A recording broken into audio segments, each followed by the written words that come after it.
Hello दोस्तों, स्वागत है आपका अपने YouTube चैनल पर। आज हम पढ़ेंगे विलोपन और प्रतिस्थापन विधि। तो आपको किस प्रकार करना है, बिल्कुल बहुत ही सिंपल और बहुत ही इजी तरीके से आपको बताऊंगा। करते हैं हम। पहले हम करेंगे विलोपन विधि। क्या करेंगे? विलोपन विधि। तो विलोपन विधि में क्या होता है, हमको सबसे पहले x के आगे वाला मतलब x का गुणांक या फिर y का गुणांक, x का गुणांक या y का गुणांक क्या करना पड़ता है, सेम करना पड़ता है। तो सेम करने के लिए आपको बिल्कुल दिमाग लगाने का आवश्यकता नहीं है। हमको देना है इसको समीकरण नंबर 1, इसको देना है समीकरण नंबर 2। हमने क्या किया, यहाँ x के आगे क्या है, तो जिसका क्वेश्चन नहीं रहता उसके पास क्या रहता है, 1 रहता है। यहाँ x के पास कितना है, 2 2 है।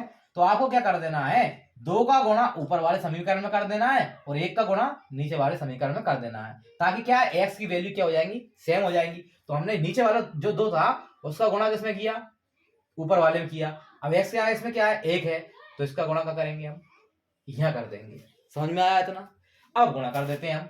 तो देखो, 2 एकम 2, तो ये क्या आ गया, 2x आ गया। अब इसका गुणा क्या पूरे समीकरण में करना है, ना कि कोई एक संख्या में। तो हम क्या करेंगे, 2 का गुणा करेंगे y में, तो क्या आ जाएगा, प्लस का है तो प्लस के ये आ गए आपके 2y। फिर 5 में करेंगे बराबर लगा के, तो 5 दूनी कितने हो गए, ये हो गए आपके 10। समझ में आया? अगला क्या है, एक का गुणा जब किसी में करते हैं तो वो को वही आता है सेम, तो क्या लिखेंगे, 2 एकम 2, तो ये आपका 2x आ गया। ये माइनस का 3 का गुणा 1 में किया, 3 एकम 3, 4 का गुणा 1 में किया, 4 ही आएगा, बराबर क्या हो गया, 4। इतना आपको समझ में आया होगा। अब हमको क्या करना है, हम इनके निशान चेंज करना है। ये दोनों समीकरण नए बन गए, तो हम क्या करेंगे, ये तीसरा हो गया, ये चौथा हो गया, तो इन दोनों समीकरणों क्या करते हैं, हल करते हैं। तो हम इनको यहाँ लिख देते हैं, समीकरण 3 और 4 को हल करने पर। तो करते हैं, किस प्रकार करेंगे, यहाँ हमने निशान लगाया, ये दोनों समीकरण एक के नीचे एक लिखे। अब हमको क्या करना रहता है कि जो नीचे वाला समीकरण है उसका निशान चेंज करना है। किस प्रकार, जैसे 2 के यहाँ कौन सा निशान है, तो प्लस का निशान है, निशान नहीं दिखता, क्या है, प्लस का है। तो प्लस का निशान है तो क्या कर देंगे इसको, माइनस को। तो अब ये प्लस का नहीं रहा, अब क्या हो गया, ये माइनस का। इसी प्रकार नीचे वाले सबके चेंज करना है, ये माइनस का है तो ये क्या हो जाएगा, प्लस का। ये प्लस प्लस का है मतलब कुछ नहीं, मतलब प्लस का, तो क्या हो जाएगा, माइनस का। अब आपको सोल्व कर लेना है। तो हमने देखा इसको इसको घटाया, तो क्या होगा, ये 2x है प्लस का, ये 2x है माइनस का, तो आपस में क्या होंगे, ये कटे आएंगे। समझ में आया होगा? अब देखो, ये भी प्लस का, ये भी प्लस का, तो दोनों क्या होंगे, जुड़ेंगे, तो क्या हो गया, 3 और 2, ये हो गया आपके 5y बराबर। अब आपने देखा यहाँ प्लस का है, यहाँ माइनस का है, तो जब भी अलग अलग निशान होते हैं, जब भी अलग अलग निशान होंगे तो हमेशा घटाव होगा। तो घटाएंगे हम, 10 में से 4 गए, कितने बचे, 6 बचे। अब इसमें माइनस का निशान आएगा कि प्लस का निशान आएगा, तो हम इनमें देख लेते हैं बड़ी संख्या कौन है, तो 10 बड़ी है, 10 के पास क्या है, कुछ नहीं, मतलब प्लस का है, तो प्लस का 6 जाएगा। समझ में आया? बड़ी संख्या का निशान हमेशा आगे आता है। अब हम क्या करते हैं, y बराबर 6, 5 का चला जाएगा, इसके नीचे आ जाएगा, तो क्या हो गया, y बराबर 6/5। अब y का मान हम या तो समीकरण नंबर 1 में रख दो या समीकरण नंबर 2 में रख दो। तो हम लिख देते हैं, y का मान समीकरण 1 में रखने पर रखते हैं, तो ये है समीकरण, तो ये हो गया x प्लस y की जगह पे आपको क्या लिखना है, तो 6/5 लिखना है। तो हम जगह पे क्या कर देंगे, 6/5 लिख देंगे, बराबर यह क्या था, 5 था।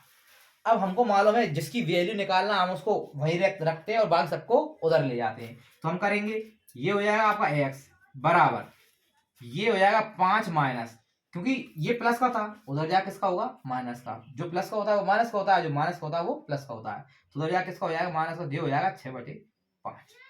अब ये क्या बटे वाली संख्या है, तो इसमें आपको कंफ्यूज होने की कोई आवश्यकता नहीं है। इसके नीचे क्या है, 5 है, और इसके नीचे क्या है, 1 है। हमको क्या करना रहता है, इनका एलसीएम लेना है। 5 और 1 का एलसीएम कितना आता है, तो 5 आता है। या फिर आप इस प्रकार समझ सकते हैं, इसके नीचे कुछ नहीं होता ना, उसको छोड़ दो। तो क्या है, दूसरी संख्या के नीचे 5 है, तो इसके नीचे 5 नहीं है, तो जिसके नीचे नहीं है 5 उसी का गुणा कर दो।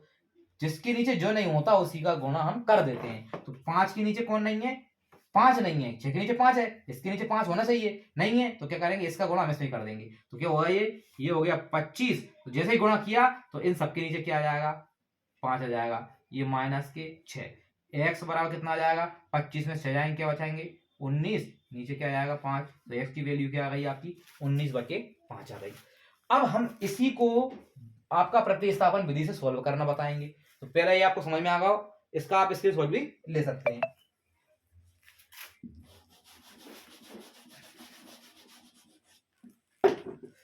अगला करना है आपको प्रतिस्थापन विधि। तो प्रतिस्थापन का मतलब ये होता है कोई भी एक समीकरण से मान निकाल के दूसरे समीकरण में रखना। जैसे हमने देखा कि इन दोनों में आपको सिंपल समीकरण कौन सा दिख रहा है, तो कौन सा दिख रहा है, ये वाला समीकरण। तो कोई सा सिंपल समीकरण लिख लीजिए। तो हम लिखेंगे समीकरण एक से। अब एक से क्या करना है हमको, या तो आप x की वैल्यू निकाल लो या फिर y की निकाल लो। तो हम x की निकाल लेते हैं। तो x बराबर, तो जिसकी वैल्यू निकाली उसके अलावा जो भी बचता है वो सबका चला जाएगा दूसरी तरफ चला जाएगा। तो ये बराबर कितना क्या है, 5 है। और ये प्लस के बाय उधर आप किसके हो जाएंगे, माइनस के बाय। तो ये हो गया आपका माइनस का बाय। तो आपके पास आ गई x बराबर 5 माइनस बाय। इसको आप समीकरण नंबर 3 दे दो। तो आपको क्या करना है, जिससे आपने लिया है उसके अलावा जो समीकरण बचा है, तो एक के अलावा कौन बचा, 2। तो जो मान आया उसको समीकरण आप किसमें रखोगे, दूसरे वाले में। अगर आप दूसरे से मान निकालते हो तो किसमें रखोगे, पहले वाले में। तो करते हैं, यहां हमने लिखा x का मान समीकरण 2 में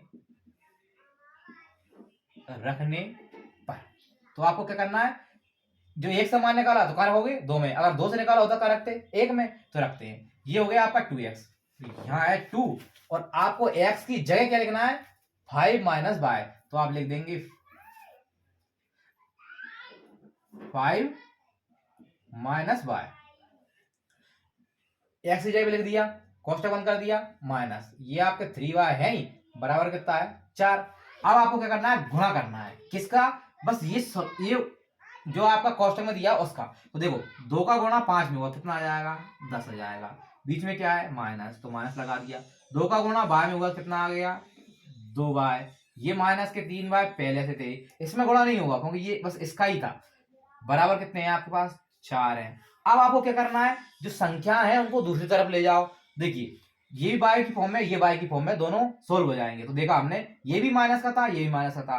तो जब भी सेम निशान हो, जब भी सेम निशान हो तो आपका क्या आएगा, जोड़ेंगे दोनों। तो क्या हो जाएगा, 3 और 2, ये हो जाएगा 5 बार। अब हम देखते हैं आगे कौन सा निशान आएगा। तो हम देखते हैं बड़ी संख्या कौन सी है, तो बड़ी संख्या 3 है। 3 के पास कौन सा निशान है, माइनस का। तो ये किसका आएगा, माइनस का।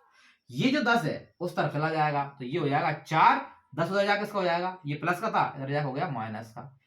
ये लिखा हमने माइनस के 5 बाय बराबर 4 में से 10 जाएंगे कितने बचेंगे, माइनस के 6। हमने देखा माइनस से माइनस काट दिया, 5 का चला जाएगा नीचे। तो y बराबर कितना आ गया, 6/5 आ गया।